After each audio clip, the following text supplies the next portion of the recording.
At tea time, we used to go to the same cafes like it, and Ringo used to get his knife and his fork, and he'd be drumming and telling our drummer, you know, what to do. Well, that was John Armitage of rock and roll band The Contrasts talking about Ringo Starr. So you might guess what this episode is about. The title is Roll the Rock Home, 70 Years of Rock in Kirklees, and today we're talking about rock and roll. You're listening to the TOWNSOUNDS Oral History Podcast. I'm Sam Hodgson, the host and producer of this show, and I'm also a local musician. So any of the music that you hear on this show which is not credited is likely made by me in my garage. This podcast episode is about a genre and a time I only know secondhand, because it all happened before I was born. I will touch upon what was happening in the Kirklees rock and roll scene in this podcast from the 50s, 60s and 70s. Don't worry, there'll be a separate episode exploring punk and another exploring modern rock scenes, so please keep an eye out for them. A disclaimer to start with. This subject was a bit of a tricky one to unpick.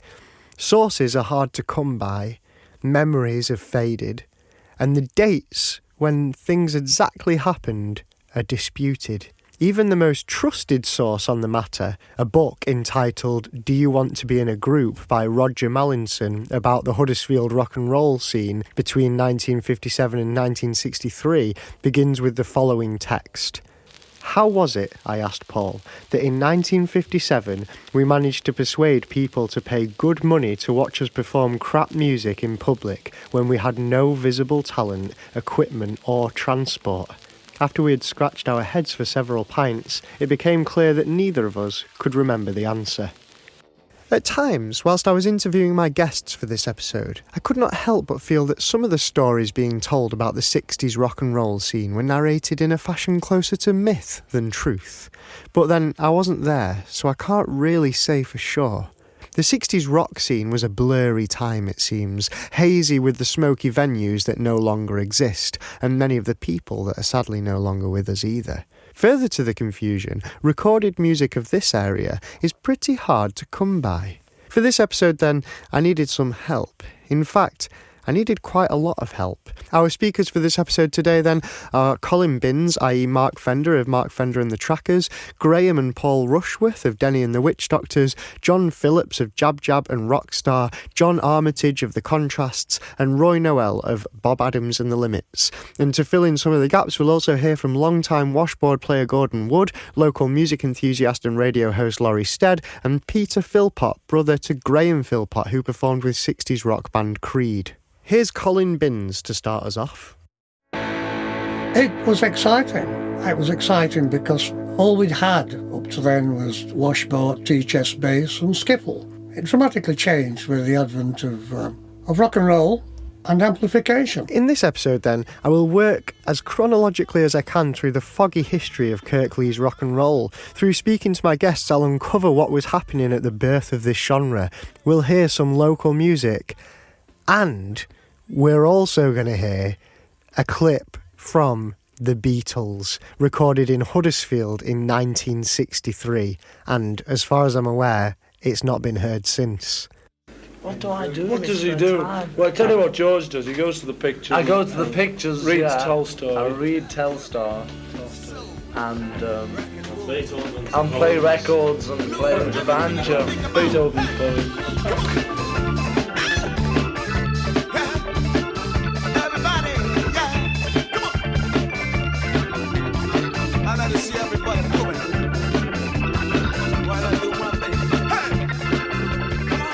That music playing there is Life of a Gypsy by Jab Jab, released in 2015 but recorded circa 1975. We'll be hearing more from Jab Jab, one of the only bands of that era in Huddersfield that is still in possession of their original recordings.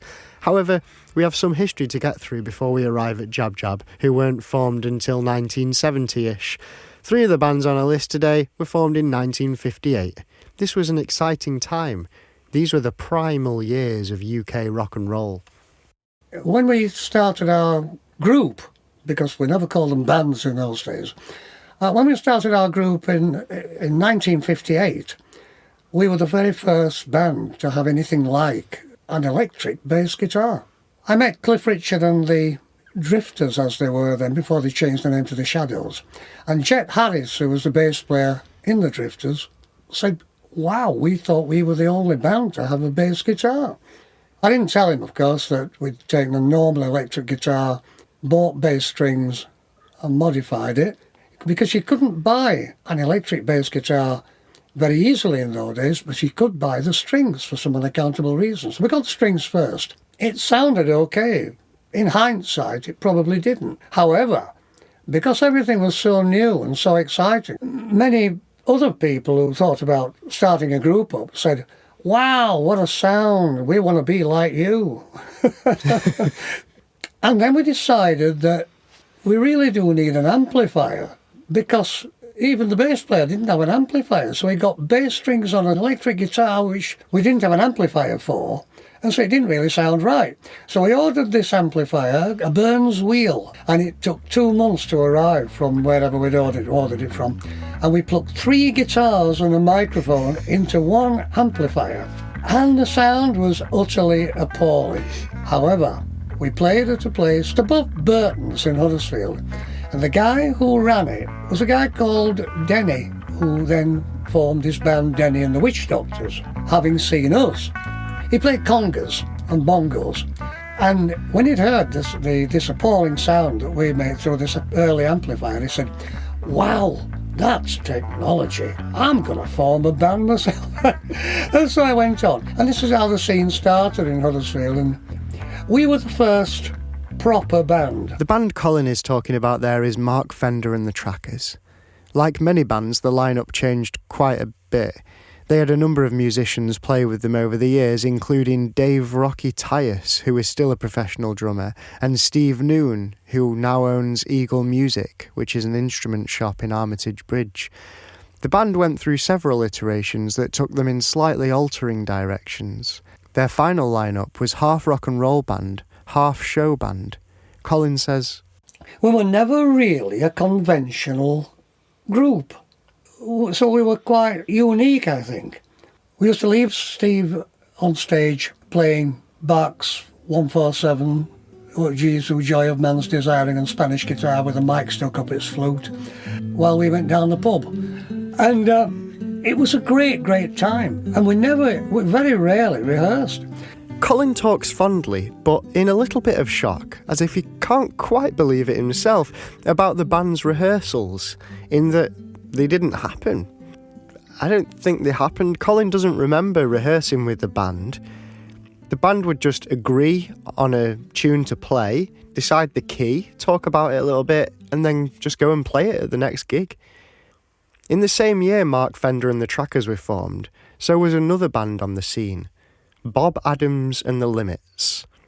There's a theme here with the names: Mark Fender and the Trackers, Bob Adams and the Limits, Denny and the Witchdoctors, and some others in the area include Del Barry and the Downbeats, Billy Silver and the Lawmen, Roy Lane and the Denvers, Bobby Day and the Starlights, and Phil Plant and the Planets. But the Limits came from a very different tradition.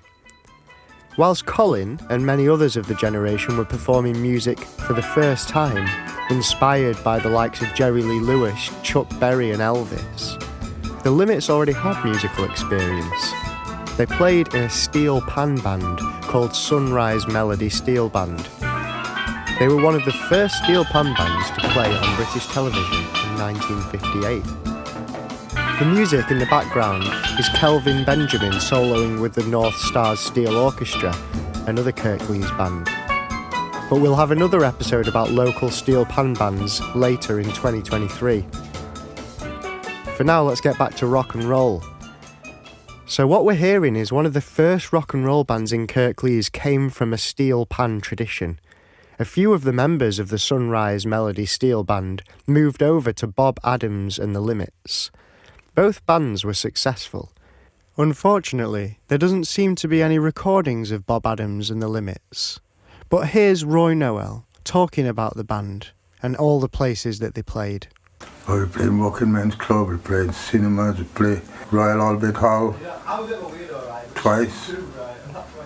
We've been all over the place. We play music all over the place, man. Seriously. We've been to France, we've been to Germany, Switzerland, Denmark.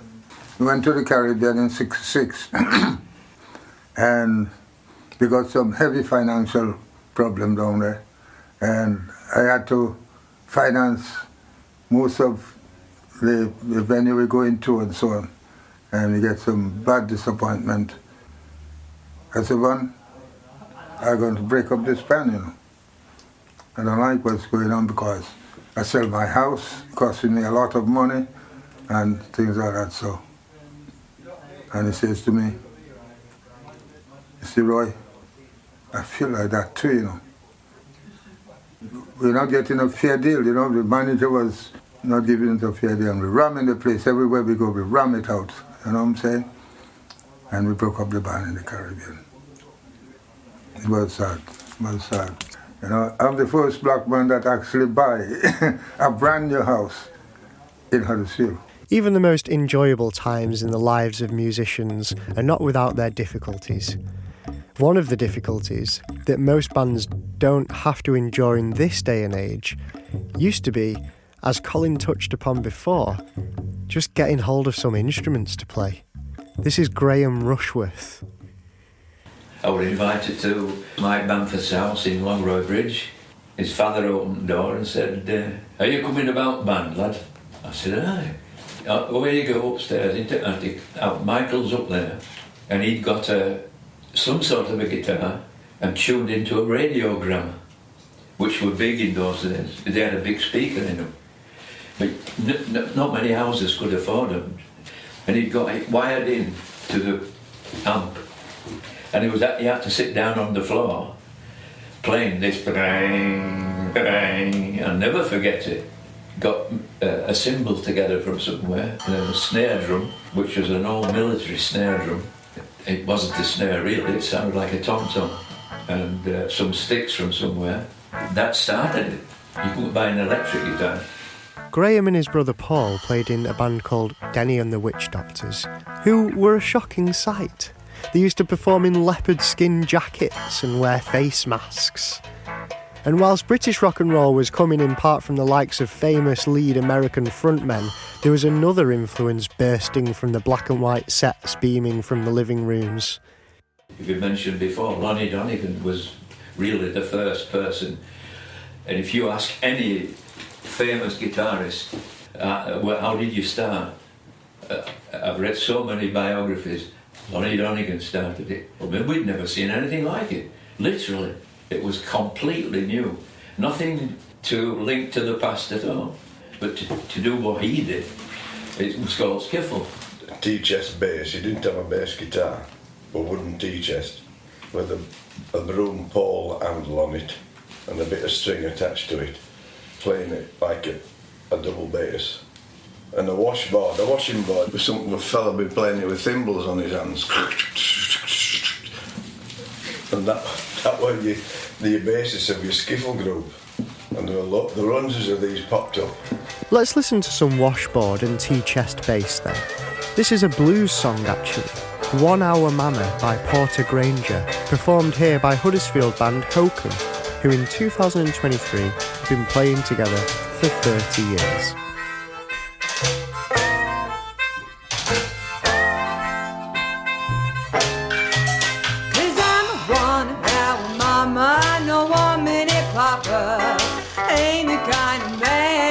And for anyone who doesn't know a lot about how to play a washboard, here is Gordon Wood, the washboard player from Hokum, explaining it for you. You know, that you had thimbles on your fingers and you were imitating the drums. The whole point of a washboard was they were taken on board in the 1920s by rural black musicians who couldn't afford drum kits. And washboard was a substitute for the drums in those days. And you used to have cowbells and wood blocks and cymbals, and so I developed a kit much like a drum kit. So I had a couple of cymbals, occasionally a bass drum when it was needed. So the kit developed that way. It'd be a shame at this point not to play some Denny and the Witchdoctors. So here we are, a 1963 recording of one of their original songs by Alex Keenan, This is Denny and the Witchdoctors playing in France.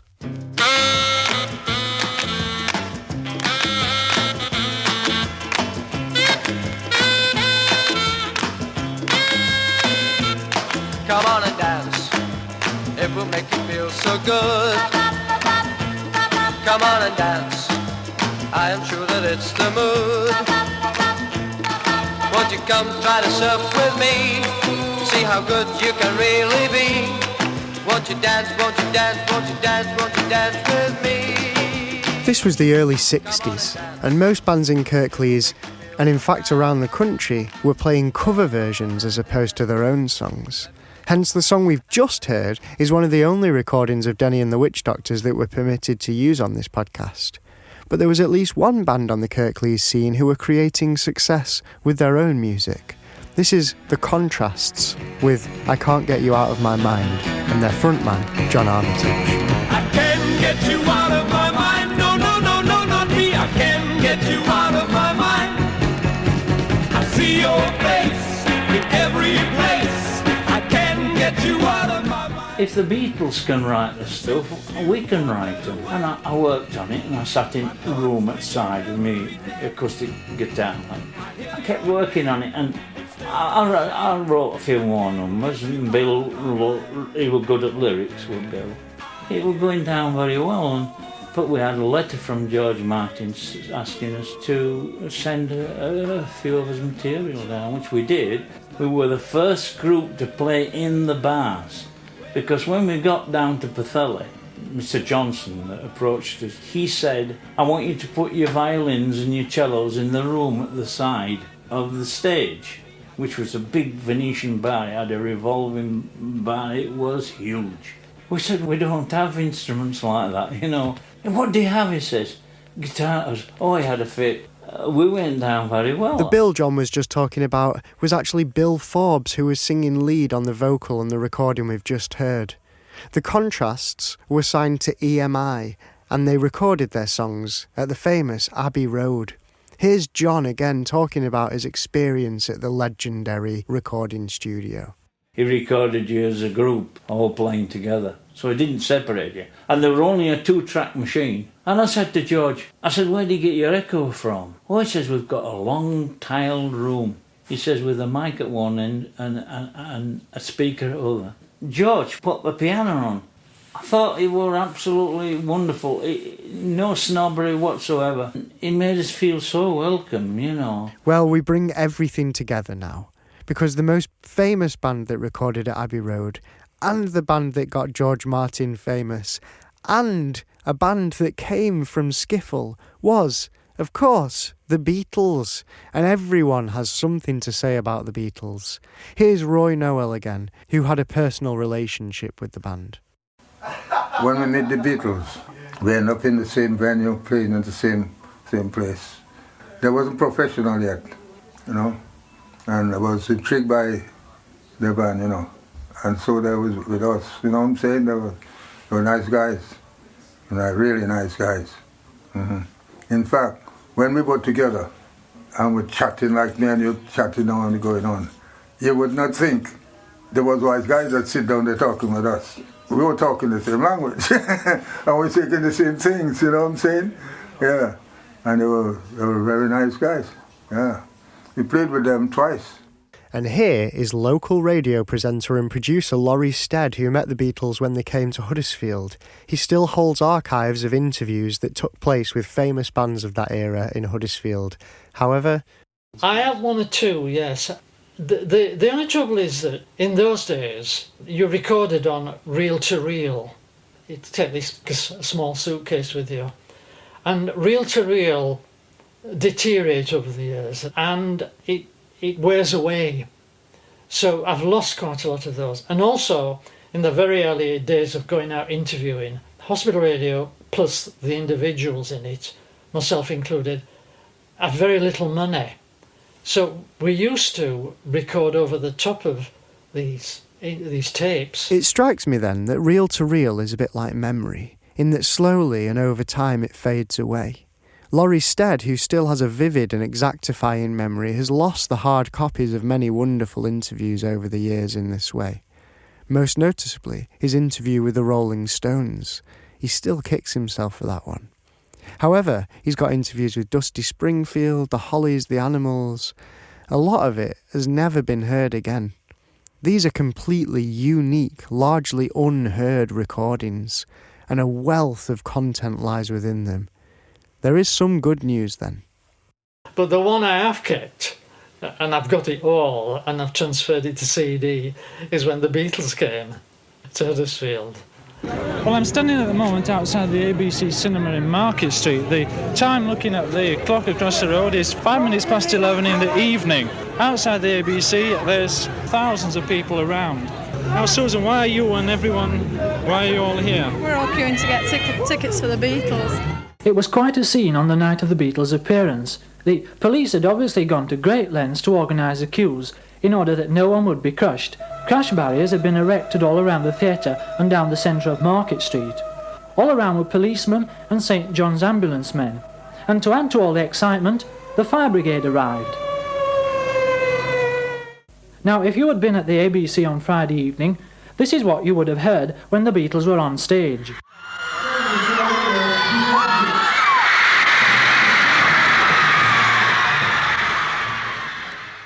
When the Beatles had finished their act, we went backstage, and there they talked to Gordon Kay. Good evening, Tom. Gordon. Good evening, Tom. Don't call me Tom. How's it go? Great, thanks. Yeah, it's fine. I think it was one of the best receptions we've had. Yeah. Terrific. Right. Of course, you've come from Liverpool. What? No, Huddersfield. You've been reading the Melody Maker? Yeah. Oh. Yeah, that's right, Liverpool, yeah. Liverpool, yes. I had a sister in there, isn't it? No, I like trad jazz. You don't? You told me you didn't. I do. I changed it. I've been reading this article in the TV Times, and you all seem to have met each other on the tops of buses. Yeah, well, actually, I was downstairs when I first met the boys. Yeah. Because it's too high for me, isn't it? Getting up them stairs. Yeah. Very tiring. But what do you think of them coming in and then screaming? Well, they've paid the money, so they can scream, can't they? I mean, if they hadn't paid and they were screaming, it'd be a liberty, wouldn't it? Aye. Would that, Georgie? That was the Beatles there, not that it really needs stating. The interviews he has saved are tucked away in boxes in his house amongst thousands of photographs, CDs and other bits of memorabilia. So there you have it. It's not just a rumour, the Beatles did come to Huddersfield. But before any of that, Huddersfield were ahead of the curve. Before the Beatles had done anything abroad, Denny and the Witchdoctors did it first. Yeah, well, just previous to Beatles, yeah, just about. They were 60, when they were 63. 62, 63. When they had the first hit, and we were just about 62-ish, just about thinking of going abroad in them days. Just out of the blue it came. It was not special. One of the agents we used to work for over in Doncaster just happened to ask Dennis one day, do you fancy going working abroad? Jumped at it, did Dennis. And he just asked everybody, says, how do you think about going abroad? Work at American bases. So, yeah, off we went. Every base had clubs. They had GI clubs, which are ordinary army bloke. They had officers' clubs, and they all had different entertainment in, of some sort. And that's the way, and we played in GI's clubs and basic clubs a month at a time on each base, every night. Apart from one at the end of the month, which was they called 10 cents night, when it was the Monday before payday, when everything behind bar in clubs were 10 cents a drink. These days there wouldn't really be a venue big enough for a band like the Beatles in Huddersfield proper. But 60s Kirklees was a very different place. Live music poured out of pubs and clubs, venues and theatres all around town, as Peter Philpot explains. Huddersfield were like that. You know, every pub had something on, you know. Pubs and clubs started having live bands, and working men's clubs always had live bands at the weekends all over Huddersfield. Some of the earlier clubs I remember were Johnny Marsden's, Top 10, Catacombs, Lord Jim's, Tahiti, Golden Girl, The Bin, Johnny's nightclub in the Bistro, also owned Rosemary Lane Bistro, Huddersfield Hotel and the Boy and Barrel pub. The Plaza Teen Club in Longroy Bridge.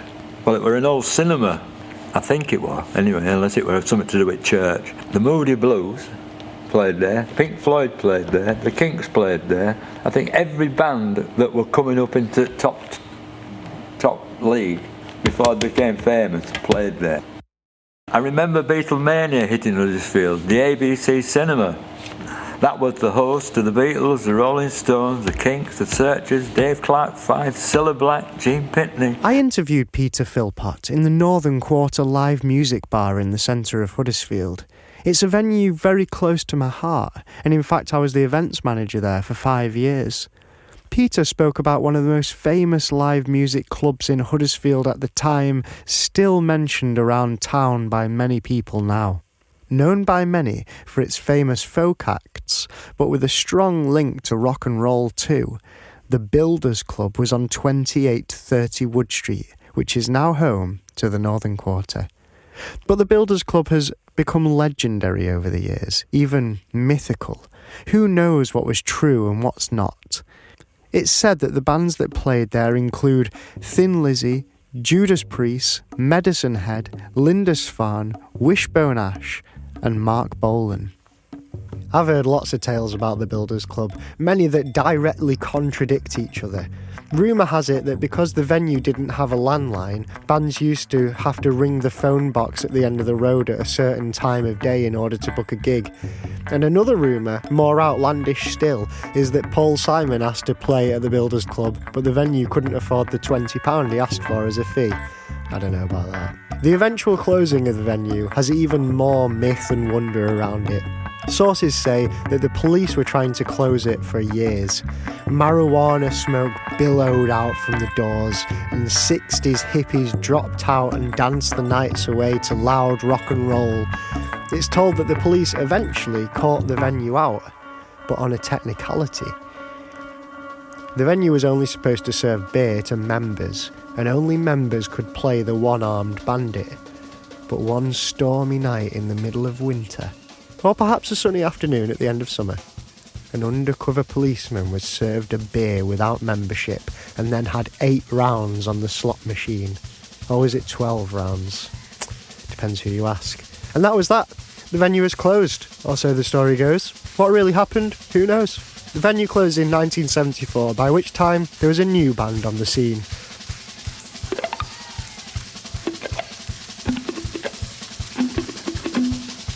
Ladies and gentlemen, for the past few minutes, on the drums, you have been listening to Mr. Skinhead Dick on the drums. By 1969 or 1970, depending on who you ask, Jab Jab were on the scene. The music we're hearing now is a Jab Jab drum solo. They started as a soul band with a brass section, but after a long spurt of gigging in Italy and a change in lineup, they began to play rock. The keyboard player John Phillips was kind enough to speak to us, his black leather jacket creaking throughout the interview. So that was it. So then we turned into a rock band, really. No, we were the High Timers. And then they decided they wanted a different name. And they had this name, Jab Jab, Jab Jab the Devil, and a bit of a voodoo thing. Singer used to have a bone through his nose, and a great drummer. It was just a great sounding band, you know. And the lead singer, Joe, he could just get a place going from a lot. We started working with Trojan Records and supporting a lot of their acts. We had 2 45-minute sets, and we played the same sets every night, and they were just perfected. You know, the songs were in the right order, and the audience went bananas like they usually did. As people were dancing on the tables, and they went ballistic. Half of it was because the band was West Indian. You know, they'd never seen West Indian guys play that.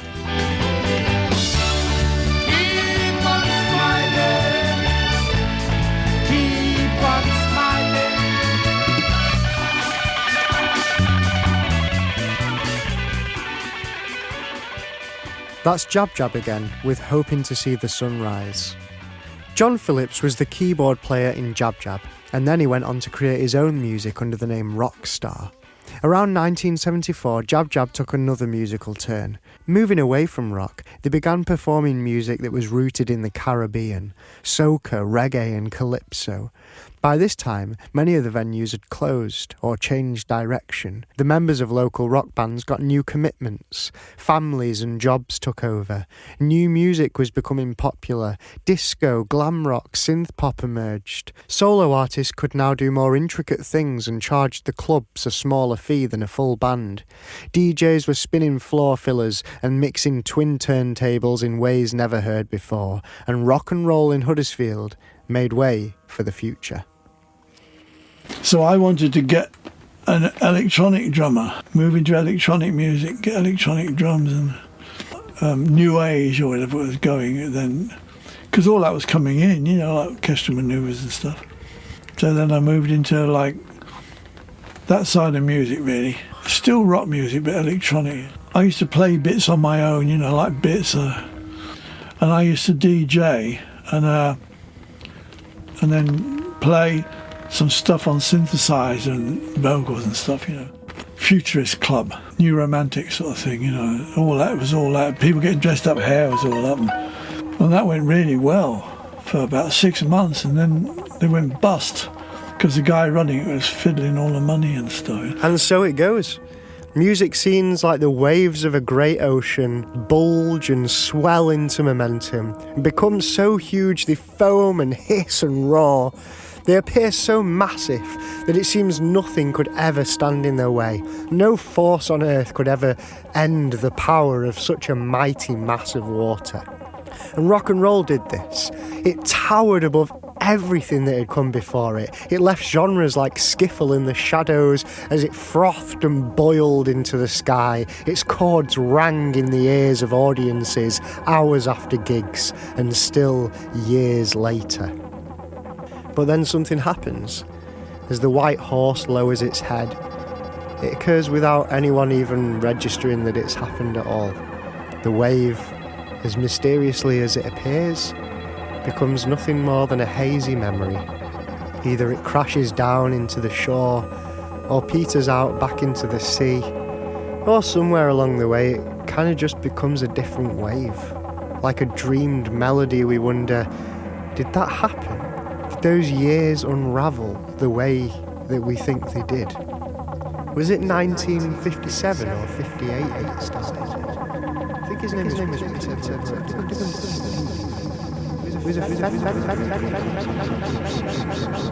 Anyway, he used to play short or maybe even F.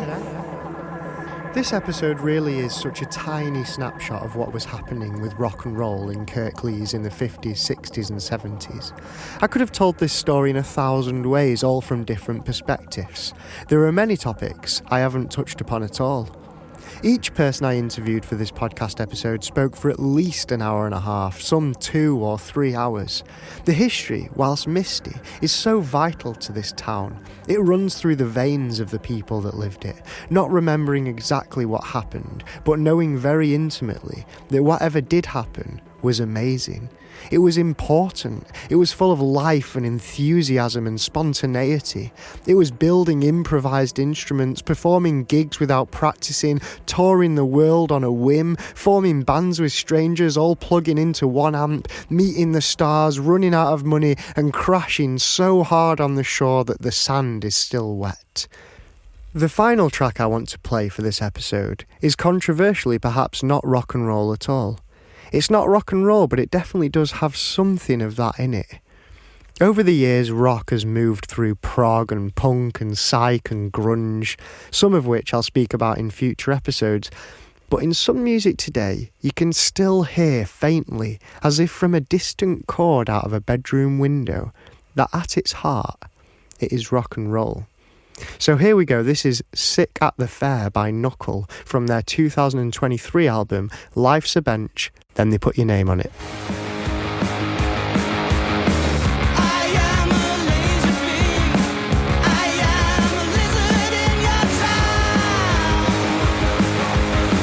I am a Dodgem car.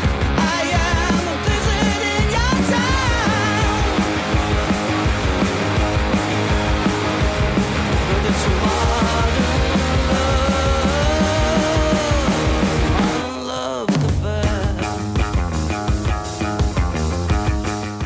Well, thank you again for listening to another podcast in our 12-part series exploring a wide range of Kirklees music scenes. I hope you enjoyed it. If you can't quite recall something that I've said in this episode, worry not, for alongside this episode on whatever platform you're listening to it on, you should be able to find the show notes, script, links and names that are mentioned throughout.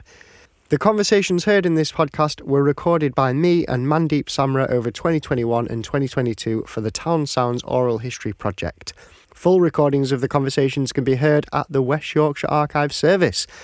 The conversations recorded for the Oral History Project include those with people from a wide range of musical disciplines. Today you've heard about rock and roll. The next episode coming up covers South Asian music in Kirklees. Here's Ranjit Kaur to give us a little taster. We had to go underground. It wasn't deliberate, it was a reaction, a response to being stopped or blocked from being included in other stuff. I think a lot of people would come, but then a lot of people were praying that their parents didn't find them. But you know what? Sometimes you have to break barriers to get things done. You've been listening to the TOWNSOUNDS Oral History Podcast. This has been episode 3, Roll the Rock Home. We will be back with another episode in the very near future, so keep your eyes peeled on social media. Follow Let's Go Yorkshire and Sam H Song on Twitter, Facebook and Instagram. This was a Let's Go Yorkshire and Sam H Song production. The host and producer was Sam Hodgson. The podcast has been supported by Kirklees Council, Kirklees Year of Music 2023 and the National Lottery Heritage Fund. TOWNSOUNDS explores the musical histories of Kirklees to uncover untold stories through the voices of local people living musical lives. For more information on this podcast, please visit musicinkirklees.co.uk.